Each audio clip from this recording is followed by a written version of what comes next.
Okay, so in an attempt अब दोनों अपना अपना चाल चल रहे हैं। जो प्रोविजनल गवर्नमेंट है वो किसी भी तरह से ये चाहती है कि हमारी सरकार बच जाए। लेनिन चाहता है कि कुछ भी करना पड़े, पावर कैप्चर कर ली जाए। तो पहला दांव वो लोग चलते हैं, प्रोविजनल गवर्नमेंट वाले जाते हैं, ये बोल्शेविक के जितने भी ऑफिस होते हैं उनको सीज कर देते हैं, इनके जो न्यूज़पेपर होते हैं उनको सीज कर देते हैं ताकि ये लोग जनता को और भड़का ना पाए। टेलीग्राफ, टेलीफोन, इन सब के वायर को सीज कर देते हैं ये लोग। दूसरी तरफ ये कोशिश करते हैं, मिलिट्री वगैरह लगा देते हैं ताकि जो मेन पैलेस है, winter palace is the main palace, क्योंकि वो जो है वो एक्चुअल पॉइंट है, पावर का एक्चुअल पॉइंट है, उसको डिस्टर्ब ना किया जाए। विंटर पैलेस को सेव करने के लिए भी वो लोग आर्मी वगैरह भेज देते हैं। उल्टा हो जाता है, जो इनकी मिलिट्री कमेटी होती है सोवियत वालों की, वो भी अपना ट्रूप भेज देते हैं। तो इनके ज्यादा लोग थे, क्योंकि बहुत लोग एग्री कर गए थे पेट्रोग्राड सोवियत में कि सोशलिस्ट को पावर एक्चुअली कैप्चर करनी चाहिए। उनके पास एक शिप रहती है, उसका नाम होता है अरोरा, वो विंटर पैलेस को जाकर कैप्चर कर लेती है। एट द एंड होता यही है कि all Russian Congress of Soviet Petrograd में फिर से सोवियत मिलती है, और मेजोरिटी लोग इस बात को अप्रूव कर देते हैं कि बोल्शेविक लोगों ने जिस भी तरह से पावर को कैप्चर किया, इट वाज जेन्युइन। अगर आप अगर आपकी क्या बोलते हैं, अगर आपकी गलत या सही हरकत को जनता की स्वीकृति मिल जाती है, तो वो फिर सब सही ही होता है। तो एट द एंड सब लोग ये एक्सेप्ट कर लेते हैं कि बोल्शेविक को एक्चुअली राइट था पावर को कैप्चर करने का। बोल्शेविक लोग कंट्रोल कर लेते हैं मॉस्को और पेट्रोग्राड, दो मेन एरिया, उन दोनों को बोल्शेविक कंट्रोल कर लेते हैं। Now it is called as a Bolshevik revolution, और बोल्शेविक पार्टी जीत जाती है। Now Russia is the actually communist Russia, या रशिया का नाम अब सोवियत, रशियन सोवियत रख दिया जाएगा। समझ गए? समझ में आ गया कि नहीं समझ आ गया?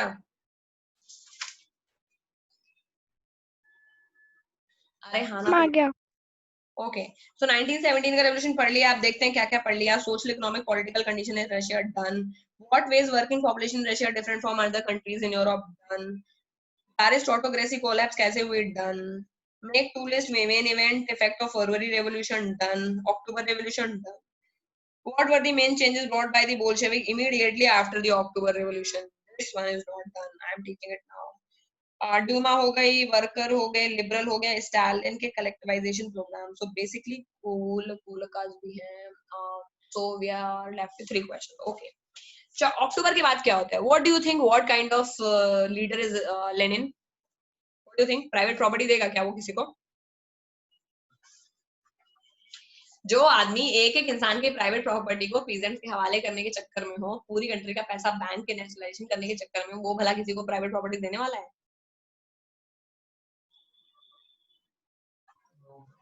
तुम लोग बिल्कुल भी इंगेजिंग नहीं हो, मुझे मजा नहीं आ रहा। तुम लोग इंजेक्शन लगा के आते हो क्या बेहोशी के?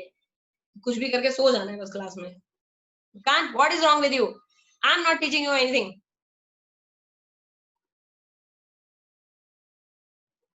मैं चाहे 2 4 5 10 ग्लास ग्लूकॉन डी पी के आओ, तुम लोग सारी एनर्जी चूस लेते हो, मेरी क्लास में कुछ बोलते ही नहीं हो। रे, आते हो तुम, शक्ल देखने आते हो मेरी।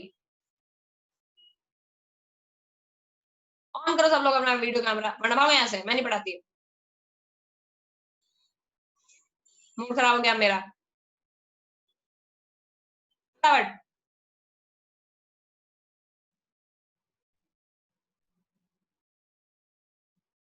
एक नंबर के नालायक हैं। Dhruv, my camera is not on. Ma'am कर रहा हूँ मैं। तुरंत करो। और क्या बिना कपड़ों के लेटे हुए हो क्या? कितनी देर लगती कैमरा ऑन करने में? नहीं मैम, मैम चार्जिंग पे लगा रहा हूँ मैम, बैटरी खत्म चार्जिंग पे? हो आप गई। खुद को चार्जिंग पे लगा रहे हो? कपड़े कितना, 1 मिनट में बड़ा चार्जिंग एकदम जीरो हो जाएगी। अनम्या, रिद्धि, सब लोग खोलो अपना कैमरा। हद होती है बोरियत की, बोर कर दिया है मुझको। मैं बोले जा रही हूँ, बोले जा रही हूँ, 1 घंटे से मोनोलॉग हो गया है पूरा। मुस्कान, कैमरा ऑन करो। ऐसे तो कुछ नहीं होगा, बस किसी निकालते रहते हो 24 घंटे तुम केवल। रिद्धि, अनिल, सब लोग कैमरा ऑन करो। जब तक सब लोग कैमरा ऑन नहीं करें, मैं नहीं पढ़ा रही। बहुत हुआ, खुद ही पढ़ना फिर, और मैं दूंगी जरूर एग्जाम में। मैम 2 मिनट कर रही हूँ। डेस्कटॉप पे अटेंड कर रहे हो, चलो कोई बात नहीं। ये नया बहाना हर रोज ले आते हो तुम लोग, एक अलग तरह का एक्सक्यूज। सब लोग डेस्कटॉप खरीद लो अब से ना, क्योंकि कैमरे में और फोन में और लैपटॉप में तो ऑन करना पड़ जाता है। हिमांशु सर से ठीक रहते हो तुम लोग। जो इंसान प्यार से पढ़ा उसकी कोई इज्जत नहीं है। रिद्धि, अरिल, प्रे, सात्विक, दिव्या कैमरा ऑन करो। Ma'am ma'am network issue ma'am, इसलिए मैं ऑन नहीं कर पा रहा हूँ। नेटवर्क ठीक होगा, 6 महीने से क्लास ले रहे हो, आज तक एक ढंग का पैकेज नहीं ले सके, अब ठीक होगा ये। मैम तो ऑनलाइन क्लास खत्म हो जाएगी मैम तब। मैम दोनों मैम अगली क्लास में इस अनिल महीने अगर तुमने कैमरा अगले ऑन महीने नहीं में किया, ब्रॉडबैंड लेना है मैम। ब्रॉडबैंड कब मैम लोगे? हमेशा मतलब कभी कभार नहीं होता क्योंकि नेटवर्क कम पड़ जाता है पैकेज में। पड़ जाता है ना पैकेज। तुम मुझे अपना अपना पेटीएम नंबर भेज देना, मैं दूंगी तुमको पैसे, लेकिन कैमरा ऑन करके बैठोगे तुम, समझ रहे हो कि नहीं? मैम हाँ बोलो। मेरे डिवाइस में कैमरा नहीं है।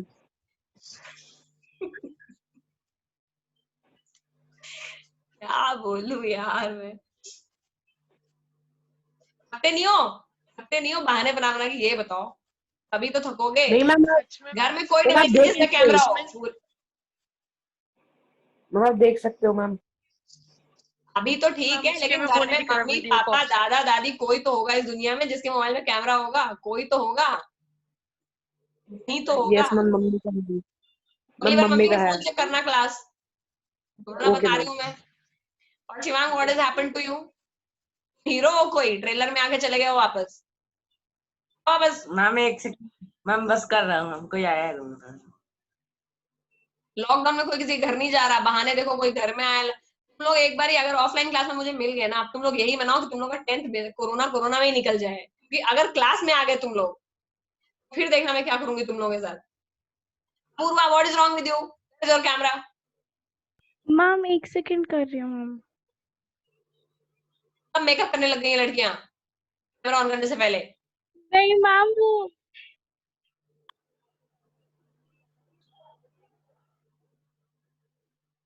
सात्विक, मैम मेरे को अभी भी नहीं मिला। मैम वीडियो अभी भी अपलोड नहीं है मैम। हाँ नहीं किया जानबूझ के, because I want you to attend every class. क्यों नहीं आए क्लास? मान लो ऑफलाइन चल रही होती तो तुम तो घर आ जाते, अब दोबारा पढ़ा दो। एक तो 4-5 लोग मेरी क्लास में नहीं आए हैं, मुझे समझ में नहीं आता हमेशा 20 लोग कैसे आते हैं इस क्लास में।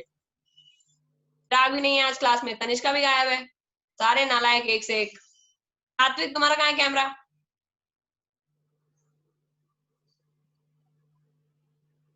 दिखा, पहली बार तो मैं तुम्हें देख पाई, अच्छे लग रहे हो। कंघी कर ले आना, अगली बार कंघी करके आना, समझ गए? देख लो अब शक्लें अच्छी लग रही है, पढ़ाने में भी अच्छा लग रहा है। तुम लोग यार परेशान कर दिया मुझे, तुम लोगों के चक्कर में बीपी की दवाई खा रही हूँ मैं। और बताओ क्या होगा, बताओ अक्टूबर के बाद क्या होगा, बताओ ध्रुव।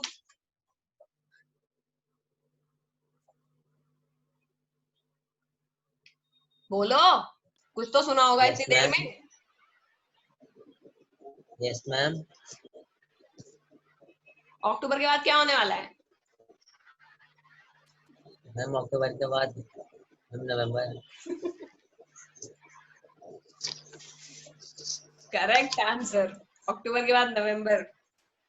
बोल्शेविक लोग हैं जो प्राइवेट प्रॉपर्टी है एकदम, अभी एक एक करके सबके कैमरे ऑफ होने लग जाएंगे। प्रथम तुम जाओ मेरी क्लास से, जो भी कैमरा ऑफ करेगा उसको क्लास से भगा हम दूंगी। ऑन है मैम, हम ऑन है। बोल्शेविक लोग प्राइवेट प्रॉपर्टी के एकदम ऑपोजिट थे। क्यों थे प्राइवेट प्रॉपर्टी के ऑपोजिट? बिकॉज बोल्शेविक लोगों का जो जीतने का तरीका था उसमें ही उन्होंने बेसिक प्रॉमिस ही यही कर रखा था कि प्राइवेट प्रॉपर्टी को हम हटा देंगे। क्यों हटा देंगे प्राइवेट प्रॉपर्टी को? क्योंकि प्राइवेट प्रॉपर्टी मेन जड़ है सोशल कैपिटलिस्टिक सिस्टम की। कैपिटलिस्टिक लोग हमेशा प्राइवेट प्रॉपर्टी को फेवर करते हैं, इसीलिए लोग करप्शन करते हैं। ओके, हुआ क्या, इंडस्ट्री और बैंक सबको नेशनलाइज कर दिया उन्होंने। 17 खत्म ही नहीं हो पाया उसके पहले कंट्री में मोस्टली इंडस्ट्रीज और मोस्टली बैंक सबको नेशनलाइज कर दिया। क्या कर दिया लोग, क्या कर दिया बोल्शेविक लोगों ने? हम बैंक्स नेशनलाइज कर दिए। और हम प्राइवेट प्रॉपर्टी नहीं रहने दी। प्राइवेट प्रॉपर्टी, ये जवाब ध्रुव ने तो दिया नहीं था। शिवांग तुम क्यों बोल रहे हो? मेरा साथ मैम रहने मैंने वाला है क्या? जवाब वो तो सुन ही नहीं रहा मैम था, मुझे उसको लगा। मैंने इसीलिए पकड़ा।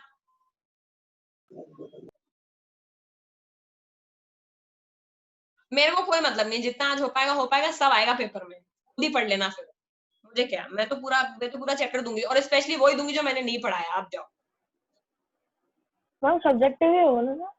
सब्जेक्टिव ही होगा और वो ही आएगा जो मैंने नहीं पढ़ाया। मुझे गुस्सा दिलाओगे तो अब ऐसे ही होगा। अब पढ़ के आना खुद से पूरा चैप्टर। हुआ क्या, लैंड को भी सोशल प्रॉपर्टी डिक्लेयर कर दिया, बैंक को भी नेशनलाइज कर दिया, इंडस्ट्री को भी नेशनलाइज कर दिया। तो अल्टीमेटली गवर्नमेंट ने जितने भी कंट्री में रिसोर्सेज सब अपने नाम पे कर लिए। अपने नाम पे कर लिए तो जो बड़ी बड़ी प्रॉपर्टीज थी या बड़े बड़े जो लैंड ओनर्स थे उन सब की प्रॉपर्टी का भी पार्टीशन उन्होंने कर दिया। और पार्टीशन का रूल भी खुद ही बता दिया कि हम बताएंगे कैसे डिवाइड कर दो तुम इस प्रॉपर्टी को। जो एरिस्टोक्रेसी के ओल्ड टाइटल्स थे जैसे लॉर्ड, ये सारे टाइटल्स भी हटा दिए उन्होंने, कि वो लोग एकदम ऑपोजिट थे कि कोई भी एलीट क्लास रहेगी नहीं, सबको हम इक्वल ट्रीट करेंगे। इस चक्कर में उन्होंने सारे टाइटल भी हटा दिए, जो अल्टीमेटली इंडिया में हुआ। नई तरह की उन्होंने यूनिफॉर्म लगा दी ऑफिशियल्स के लिए, नए तरह के सिंबल्स, हर चीज अपने हिसाब से करने लगे। और एंड तो तब हो गई जब सोवियत हैट चूज करी उन्होंने एक हैट बना ली, एक टोपी, उसको सोवियत हैट बोलने लगे। सबको वो टोपी लगानी है। टोपी लगाने का मतलब है कि तुम एक सोवियत रहते हो और तुम इक्वल हो सबके, ठीक है। कुल मिला के टोपी पहना दी उन्होंने पूरे के पूरे रशिया को, समझ गए। सबको टोपी पहना दी है, सबको बोल दिया कि तुम बहुत आजाद हो, लेकिन हो अब भी वही रहा है। बोल्शेविक पार्टी ने उसने अपना नाम रशियन कम्युनिस्ट पार्टी रख लिया, मैंने पहले ही बता दिया। बोल्शेविक ने एक इलेक्शन को कंडक्ट कराया और लेकिन उसमें उनको मेजॉरिटी सपोर्ट नहीं मिला। एनी गेसेस क्यों नहीं मिला?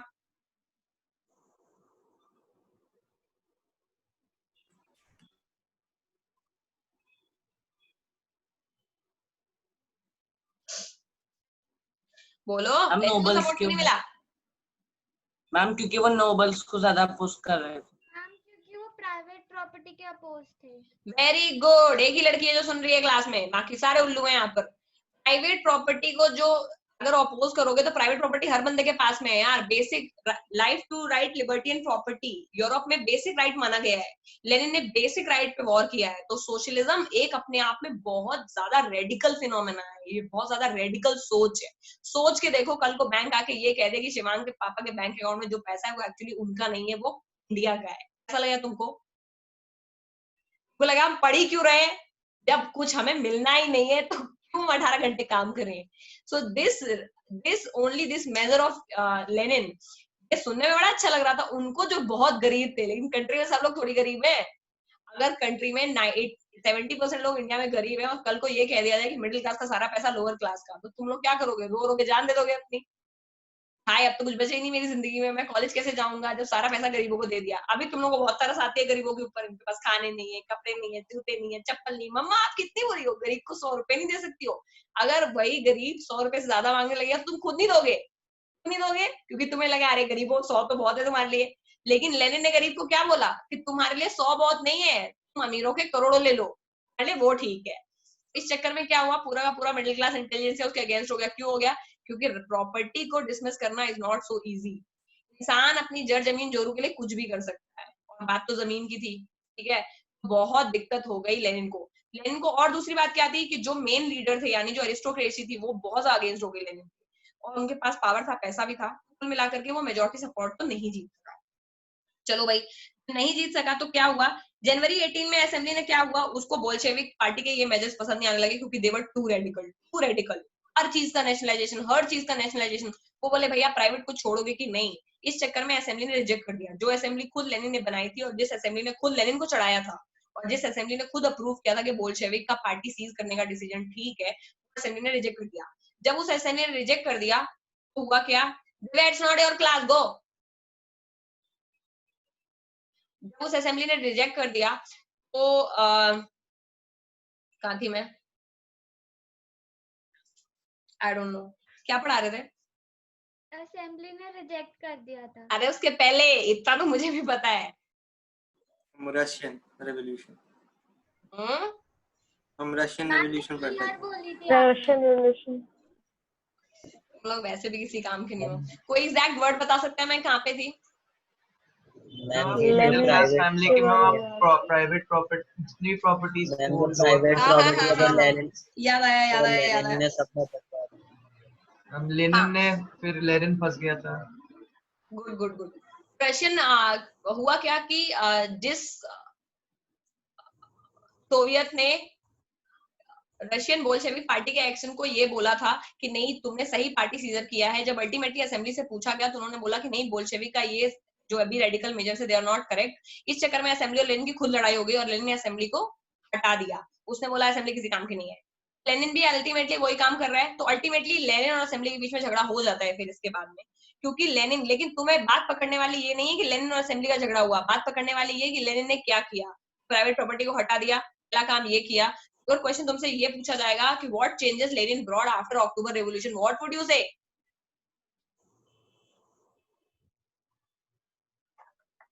नाम क्या है एक बार रिपीट? अगर if I say what changes did Lenin make after the Bolshevik revolution, what would you say? You would not say कि लड़ाई हो गई थी इनकी और असेंबली की, you would say कि प्राइवेट प्रॉपर्टी हटा दिया, लैंड था वो पीजेंट्री को उन्होंने।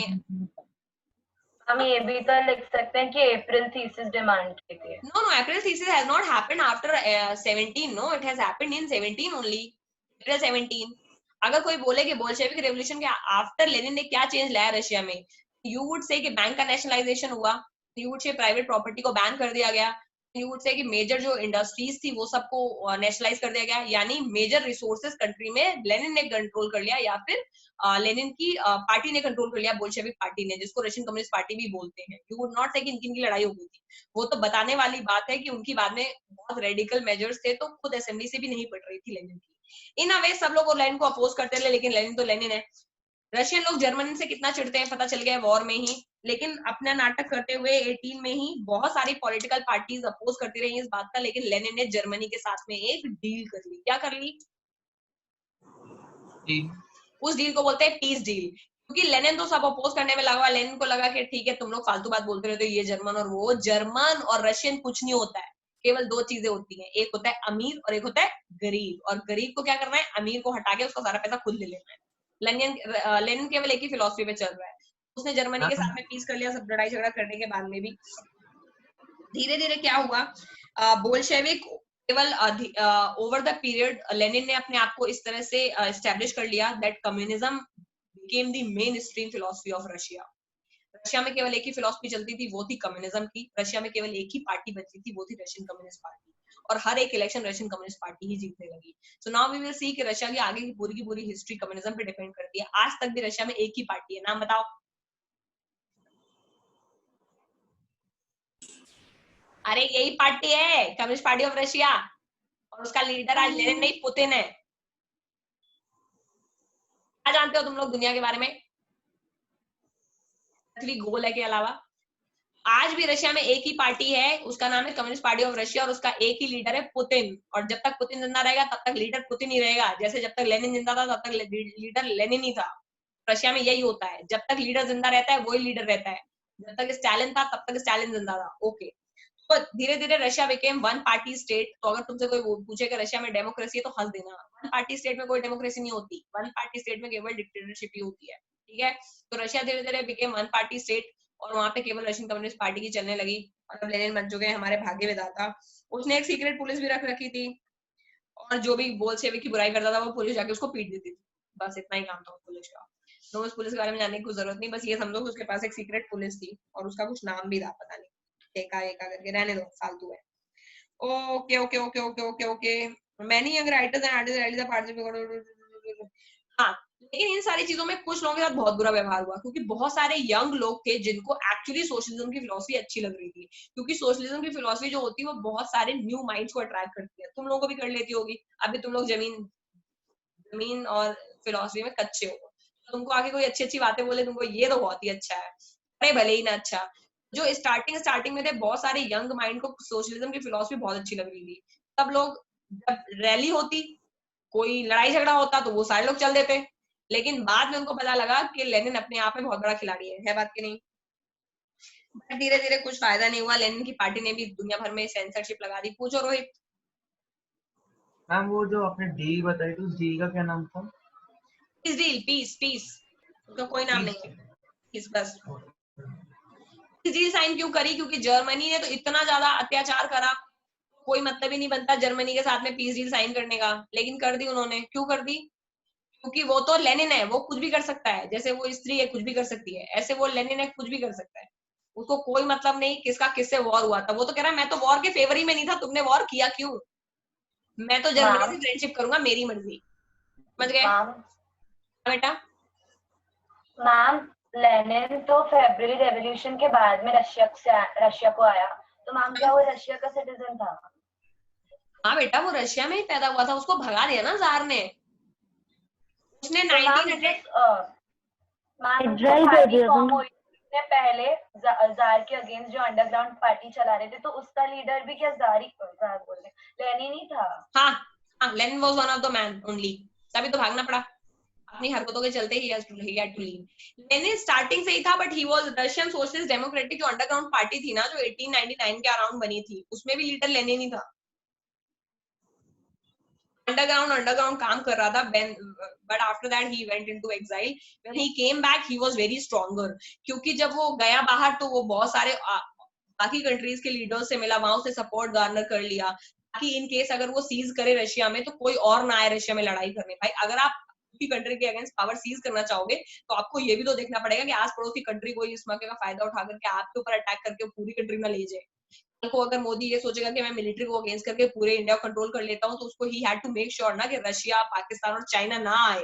अगर उस लड़ाई में ये तीनों भी आ गए फिर क्या फायदा है, फिर तो वो ही ले जाएंगे सब कुछ, हमारी कंट्री को तो कुछ मिलेगा ही नहीं। तो बहुत इंटरनेशनल पॉलिटिक्स बहुत अलग लेवल पे काम करती है। After what happened, we have this one civil war and collectivization that we will do 9 PM today. Go have a rest for 1 hour, come back at 9. Today is the day. Ma'am क्या? Ma'am क्या सच बोला? में जो क्या थे? समझने वाले समझ गए, जो ना समझे वो अनाड़ी हैं।